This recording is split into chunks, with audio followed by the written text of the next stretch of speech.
Hello friends, चटोरी kitchen वर्षा में आप सभी का बहुत बहुत स्वागत है। आज मैं आप सभी के लिए एक ऐसी सोयाबीन की सब्ज़ी की रेसिपी लाई हूँ जिसे खा के आप नॉनवेज खाना भी भूल जाएंगे। ये इतनी अच्छी बनी है और हर बार आप इसी रेसिपी को ट्राई करेंगे।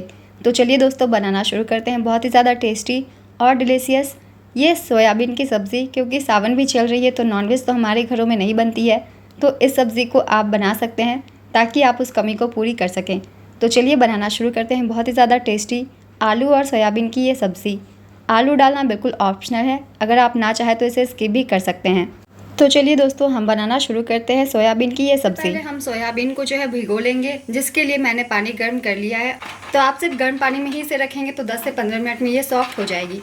तो ये देखिए, जितनी सोयाबीन की आप सब्ज़ी बनाना चाहते हैं उतनी ले लीजिए। तो इसे मैं डाल देती हूँ। सोयाबीन को अच्छे से सोख कर लेते हैं 10 से 15 मिनट के लिए। इसे ढक के रख दीजिए, 10 से 15 मिनट में ये अच्छे से सोख हो जाएगी। तो गर्म पानी में ये काम बहुत जल्दी हो जाती है। आप चाहे तो ठंडे पानी में भी कर सकते हैं, मगर उसमें थोड़ा टाइम लग जाएगा। तो 10 मिनट में ये सूख हो जाती है। तब तक हम चलिए इसके लिए तैयार कर लेते हैं मसाले। सोयाबीन की इस सब्ज़ी को बनाने के लिए आपको कुछ चीज़ें ले लेनी है। तो मैंने यहाँ लिया है 3 टमाटर। तो टमाटर को हमें बारीक नहीं काटना है या फिर इसकी प्यूरी नहीं बनानी है, सिर्फ 2 भागों में इस तरीके से टमाटर को कट करके रख लीजिए। और हम ले लेंगे लहसुन। तो लहसुन मैंने एक पूरी कली छील ली है, तो इसे भी ले लीजिएगा। और हरी मिर्च मैंने 5 से 6 ली है, इसे भी 2 भागों में बांट लिया है। जितनी तीखी आपको पसंद हो मिर्च का इस्तेमाल उसी अनुसार करें। और साथ ही मैंने ले लिए हैं ये प्याज। तो ये 3 प्याज है मीडियम साइज़ के, इसे भी स्लाइसेस में कट कर लीजिए। आप चाहे तो इसे रफली भी काट सकते हैं, मगर मैंने इस तरीके से स्लाइसेस में काटा है। तो चलिए अब सब्ज़ी बनाना शुरू करते हैं। तो आज की हमारी ये सब्ज़ी बनेगी प्रेशर कुकर में। तो इसे गर्म कर लीजिए। मैंने इसे गर्म कर लिया है। हम इस सब्ज़ी को बनाएंगे सरसों के तेल में। आप चाहे तो कोई भी ऑयल यूज़ कर सकते हैं, जो भी आप रोज़ाना यूज़ करते हो। मैं सरसों का तेल ले रही हूँ क्योंकि इसमें सब्ज़ी काफ़ी अच्छी बनेगी। और इस सरसों के तेल को हमें अच्छे से गर्म करना है। और तब तक हम ले लेंगे कुछ खड़े मसाले। तो खड़े मसाले में मैंने ले लिया है 2 तेज़पत्ता, 1 बड़ी इलायची, ये दालचीनी के टुकड़े, 1 चम्मच जितना जीरा, 2 हरी इलायची, 2 लौंग और 2 लाल मिर्च। इनमें से जो भी चीज़ें आप यूज़ ना करते हो उन्हें स्किप कर दें, या फिर कुछ और भी ऐड कर सकते हैं खड़े मसाले। तो इन्हें भी अब हम डाल देंगे तेल में। तेल अच्छे से गर्म हो गई है।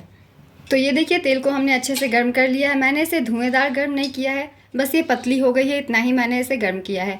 इस स्टेज पे जो भी हमने खड़े मसाले रखे हैं उसे डाल देंगे। तो सभी खड़े मसाले को एक साथ डाल दीजिए।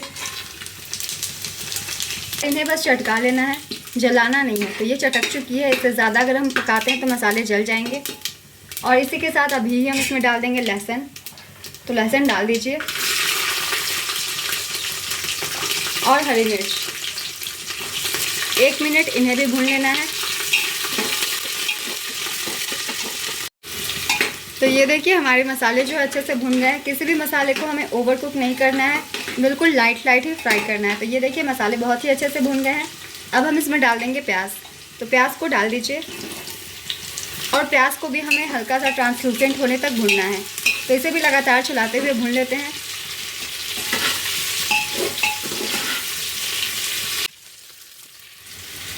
तो यहाँ देखिए, बीच बीच में चलाते हुए प्याज हमारी ट्रांसलूसेंट हो गई है और इसमें अब कलर आना शुरू हो गई है। तो प्याज को बस हमें इतना ही पकाना है। इस स्टेज पे हम इसमें डाल देंगे टमाटर। तो टमाटर डाल दीजिए। तो यहाँ हमें टमाटर को बारीक काट के नहीं देना है, बस इसी तरीके से डाल दीजिए। अब टमाटर को भी बस 2 मिनट भून लेंगे इन सभी चीज़ों के साथ। ज़्यादा भी हमें गलाना नहीं है चीज़ें, बस भूनना है। तो यहाँ आप गैस का फ्लेम मीडियम टू हाई करके भून सकते हैं। तो इन सभी चीज़ों को 2 मिनट और भून लेते हैं। तो ये देखिए, मसाले हमारे भुन गए हैं। तो बस हमें इतना ही भुनना है, इन सभी चीज़ों को गलाना नहीं है। तो इसमें इस स्टेज पे हम डाल देंगे 1 गिलास जितना पानी। बहुत ज़्यादा पानी नहीं डालेंगे, बस 1 गिलास जितना पानी डालेंगे। तो मेरी छोटी ग्लास है तो मैं आधा ग्लास पानी और डाल रही हूँ। तो ये देखिए, ये मेरी छोटी सी ग्लास है तो इससे मैंने 1.5 गिलास जितना पानी डाला है। बहुत ज़्यादा पानी नहीं डालना है। बहुत बड़ी ग्लास है तो आप 3/4 गिलास ही पानी डालिएगा। इस स्टेज पे हम डालेंगे नमक। तो नमक अभी हमें पूरे सब्ज़ी के अंदाज से नहीं डालनी है, बस आधी चम्मच इतनी डालनी है, ताकि ये सभी चीज़ें अच्छे से गल जाए। नमक इस स्टेज पे डाल दीजिए। सभी चीज़ों को मिक्स कर देंगे। तो ये ग्रेवी की तैयारी है, जो कि हमें इस तरीके से करनी है ताकि हमारी सब्ज़ी में अलग से टेस्ट आए। तो अब हम कुकर के ढक्कन को लगा देंगे और इसमें हमें 2 से 3 सीटियाँ ले लेनी है। पानी का इस्तेमाल हमें इसीलिए करना है ताकि सीटियाँ अच्छे से आ जाए। तो 3 प्रेशर हमें ले लेनी है और प्रेशर को अपने आप ही निकलने देना है, हमें निकालना नहीं है। तो पहले 3 सीटियाँ ले लेते हैं इन मसालों में। गैस का फ्लेम मीडियम रखेंगे, हाई फ्लेम पे हम सीटियाँ नहीं लेंगे। तो 15 मिनट हो गई है। सोयाबीन देखिए हमारी अच्छे से फूल गई है, तो ये बिल्कुल सॉफ्ट हो जाती है। अगर आप इसे गर्म पानी में डालते हैं तो 10 मिनट के अंदर ही ये सॉफ्ट हो जाएगी। तो ये देखिए सोयाबीन बहुत ही अच्छे से सॉफ्ट हो गई है। तो इस तरीके से अच्छे से इसे फुला लीजिए। अब इसे हम निकाल के रख लेंगे एक प्लेट में। तो इसे हमें पानी से निचोड़ के अच्छे से रख लेने हैं। तो अब सोयाबीन को हम इस तरीके से प्लेट में पहले रख लेते हैं निचोड़ के सभी। तो ये देखिए सोयाबीन को मैंने अच्छे से निचोड़ के रख लिया है, पानी से इस तरीके से निचोड़ के रख लीजिए। और मैं इस सब्ज़ी में ऐड कर रही हूँ आलू, जिसे ऐड करना ऑप्शनल है। अगर आप चाहते हैं सिर्फ सोयाबीन की सब्ज़ी बनाना तो सिर्फ सोयाबीन से भी बना सकते हैं या फिर आलू भी ऐड कर सकते हैं। तो मैं इसमें आलू ऐड कर रही हूँ। तो ये देखिए आलू को मैंने कट कर लिया है। इस तरीके से छोटे छोटे पीस में आलू को कट कर लीजिएगा। आलू डालने से भी ये सब्ज़ी काफ़ी अच्छी बनती है, तो मैं डाल रही हूँ, मगर ये डालना ऑप्शनल है। अगर आप चाहते हैं ना डालना तो आप स्किप कर सकते हैं। आलू को मैंने धो के अच्छे से पानी में रख लिया था ताकि ये काले ना पड़े। इन्हें निकाल के अब एक प्लेट में रख लीजिए। तो आलू को निकालने के बाद चलिए अब हम इन्हें भूनते हैं। तो अब हम फिर से यूज़ कर रहे हैं सरसों के तेल का, आप रिफाइंड ऑयल में भी बना सकते हैं। थोड़ी सी सोयाबीन को और आलू को हम फ्राई करेंगे, जिससे सब्ज़ी का टेस्ट काफ़ी अच्छा आ जाता है। तो थोड़ी सी इन्हें फ्राई कर लीजिएगा। आप एक बार इस तरीके से बना के देखिएगा, आपको बहुत ही ज़्यादा ये सब्ज़ी पसंद आएगी। तो कढ़ाई में तेल को फैला दीजिए और अब हम इसमें ऐड करते हैं अपने कटे हुए आलू। थोड़ी सी ऐड करेंगे हल्दी ताकि आलू के ऊपर अच्छी सी कलर आ जाए और इन्हें भी मिक्स कर देंगे। तो आलू को देखिए हमने मिक्स कर लिया है। अब गैस का फ्लेम मीडियम करके इन्हें हमें अच्छे से भुनना है। आलू जितने अच्छे से भुनेंगे सब्ज़ी उतनी ही ज़्यादा अच्छी बनेगी। अगर आप सिर्फ सोयाबीन की सब्ज़ी बना रहे हैं तो 2 से 3 चम्मच ऑयल में सोयाबीन को भी सेम तरीके से थोड़ा भून लें। सब्ज़ी में एक अलग ही टेस्ट आ जाता है। तो इसे मीडियम फ्लेम पे हम पहले अच्छे से भून लेते हैं। तो आलू देखिए आलू को हमने फ्राई कर लिया है। तो ये हमने आलू को अभी थोड़ा ही भुना है, अब ये थोड़ी सी और भुनेगी। मगर जब आलू आधी फ्राई हो जाए तो हम इसमें सोयाबीन भी ऐड कर देंगे, ताकि सोयाबीन बहुत जल्दी पक जाती है। जब आलू आधी भुन जाती है तभी हम सोयाबीन ऐड करते हैं, ताकि दोनों अच्छे से भुन जाए। तो इसे मिक्स कर दीजिए। अगर दोनों ही चीज़ें साथ में भुनेंगे तो सोयाबीन जल जाएगी, इसीलिए हमेशा जब आलू आधी भुन जाए सोयाबीन तभी इसमें ऐड कीजिए। दोनों ही चीज़ें अच्छे से भुन जाती है। तो अब बीच बीच में हमें फिर से मीडियम फ्लेम पे इन्हें पका लेना है। तो आप चाहे तो इसे बिना भुने भी यूज़ कर सकते हैं, मगर थोड़ी सी भून देंगे तो सब्ज़ी अच्छी बनेगी। तो फिर से गैस का फ्लेम मीडियम करके सोयाबीन में हल्की सी कलर आने तक इन्हें हमें भूनना है। तो ये देखिए आलू और सोयाबीन जो अच्छे से भुन गई है। तो हमें इसमें बस इतना ही कलर चाहिए। अब अगर आप ज़्यादा भूनते हैं तो ये दोनों ही चीज़ें जल जाएगी। तो गैस को कर देते हैं ऑफ और चलिए अपने प्रेशर कुकर की तरफ चलते हैं, जिसने सीटियाँ भी ले ली है और प्रेशर भी निकल गई है। तो इसे ऐसे ही ढक के रख दीजिए। अब सब्ज़ी बनाने के वक्त हम इसका इस्तेमाल करेंगे। तो ये देखिए मसाले में सीटियाँ लग गई है। तो मैंने 3 सीटियाँ ली है मीडियम फ्लेम पे और इसकी प्रेशर को भी मैंने अपने आप ही निकाल दिया है। मसाले को अच्छे से पकाना बहुत ही ज़रूरी है, क्योंकि हम इसी कुकर के अंदर मसाले वाली ग्रेवी तैयार कर लेंगे इन मसालों से। तो चलिए एक बार इसे चेक करके देखते हैं। तो मसाले देखिए बहुत ही अच्छे से गल गए हैं। अब इनमें जो भी हमने खड़े मसाले डाले हैं उन्हें निकाल लेंगे, क्योंकि वो मुँह में आते हैं तो ठीक नहीं लगते हैं सब्ज़ी के अंदर। तो खड़े मसाले को निकाल लीजिए। इन मसालों का फ्लेवर इसमें अच्छे से आ चुका है, तो अब हम इन्हें हटा सकते हैं। तो इसमें से मैंने सारे खड़े मसाले जो है निकाल लिए हैं। अब इन्हें हमें थोड़ा सा मैश करना है। तो मैश करने के लिए देखिए मैं फिर से गैस का फ्लेम ऑन कर दिया है और लो मीडियम फ्लेम पे इसे हमें पकाते हुए मैश करना है।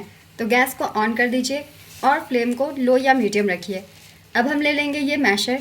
आप यहाँ चाहे अगर आपके पास ये मैशर नहीं है तो आप एक करछी से भी इसे मैश कर सकते हैं, या फिर दाल वाली मथनी आती है लकड़ी वाली, आप उससे भी मैश कर सकते हैं। तो एक मैशर से इसे अच्छे से मैश कर लीजिए। क्योंकि इसे हमने बहुत ही अच्छे से पका लिया है तो ये आराम से मैश हो जाती है, ज़्यादा परेशानी नहीं आएगी। तो इसे इस तरीके से अच्छे से मैश कर लीजिए। ये प्यूरी बन जाती है, आपको मिक्सर ग्राइंडर की भी ज़रूरत नहीं है।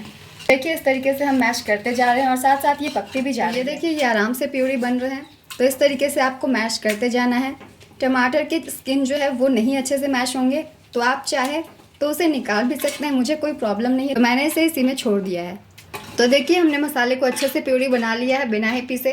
तो अब हम इसमें कुछ सूखे मसाले ऐड करेंगे, क्योंकि इसमें हमने सूखे मसाले का इस्तेमाल अभी तक नहीं किया है। तो इसे अच्छे से निकाल लीजिए। मसाले हमारे भुनते भुनते और भी बारीक हो जाएंगे। तो अब इसमें हम ऐड करते हैं कुछ सूखे मसाले। गैस का फ्लेम अब ऑन ही रखना है ऑन करते हुए मसाले को हमें फिर से अच्छे से भून लेना है। तो यहाँ अब हम इसमें डाल देंगे 1 चम्मच जितना धनिया पाउडर। तो धनिया पाउडर डाल दीजिए 1 चम्मच। आधी चम्मच जितना डाल देंगे हल्दी पाउडर। आधी चम्मच मैं डाल रही हूँ कश्मीरी लाल मिर्च, क्योंकि मैंने लाल मिर्च डाला हुआ था पहले भी और हरी मिर्च का भी इस्तेमाल मैंने किया हुआ है। तीखा आप अपने पसंद के अनुसार ही यूज़ करें। अगर आप ज़्यादा तीखा खाते हैं तो यहाँ आप तीखी वाली लाल मिर्च भी ऐड कर सकते हैं। जो भी आपको पसंद हो वो आप डाल लीजिएगा। अब इन्हें हमें अच्छे से भूनना है। अब इन मसालों को फिर से अच्छे से भून लीजिए और ये देखिए अब हमें इसे मैश करने की ज़रूरत नहीं है, सारी चीज़ें अच्छे से मैश हो गई है। तो ये देखिए हमारे मसाले जो है भून गए हैं। मसालों ने देखिए ऑयल रिलीज़ कर दिया है, सरफेस पे आपको ऑयल नज़र आ रही होगी। तो बस मसालों को इतना ही भूनना है, क्योंकि ये मसाले पहले भी भुने हुए हैं तो बहुत ज़्यादा मसालों को नहीं भूनेंगे। तो ये देखिए आप कैसे बताएंगे नहीं कि ये मसाला पिसे हुए नहीं है, बहुत ही अच्छे से प्यूरी हमारी बन गई है। तो आप सिंपली कोई करछी से भी इसे मिक्स करते हैं तो ये मिक्स हो जाएगी। इस स्टेज पे अब हम अपने भुने हुए सोयाबीन और आलू को इसमें मिक्स कर देते हैं ताकि वो भी थोड़े मसाले के साथ भुन जाए। और अब 1 चम्मच जितना अभी ही हम इसमें डाल देंगे कसूरी मेथी। तो हाथों से रब करके डाल दीजिए और इन सभी चीज़ों को मिक्स कर देना है। मिक्स करने के बाद ज़्यादा नहीं भुनेंगे, क्योंकि सारी चीज़ें पहले से ही भुनी हुई है, आलू और सोयाबीन भी और मसाले भी। तो बस ज़्यादा नहीं, 2 मिनट गैस का फ्लेम मीडियम करके इन्हें हम भून देंगे। तो ये देखिए सोयाबीन को भी हमने मसालों के साथ भून लिया है। 3 से 4 मिनट मैंने इन्हें भूनना है ताकि अच्छे से इसके टेस्ट आ जाए। तो ये अब अच्छे से भून गई है। अब हम इसमें डाल देंगे पानी। तो पानी आप अपनी ग्रेवी के पसंद के अनुसार डालिएगा। अगर आप थोड़ी गाढ़ी सब्ज़ी पसंद करते हैं तो पानी कम डालिए, और अगर ज़्यादा ग्रेवी चाहते हैं तो पानी थोड़ी ज़्यादा डाल देंगे। वैसे सोयाबीन पानी एब्जॉर्ब करती है तो थोड़ा सा हम ज़्यादा ही पानी डालेंगे। तो ये मैं बड़ी ग्लास से 2 ग्लास जितना पानी डाल रही हूँ। तो यहाँ हम थोड़ा पानी और डाल देते हैं। तो बस इतना ही डालेंगे। तो 2 ग्लास जितना पानी मैंने डाला है मीडियम कंसिस्टेंसी के लिए। अब मसालों को अच्छे से मिक्स कर दीजिए। कुकर में जितने भी मसाले लगी हुई है सबको इसमें मिक्स कर देंगे। देखिए मैंने सभी मसाले को इसमें मिक्स कर दिया है। तो अब हमने इसमें नमक नहीं डाला है, क्योंकि जब हम मसाले को भून रहे थे तभी नमक डाला था।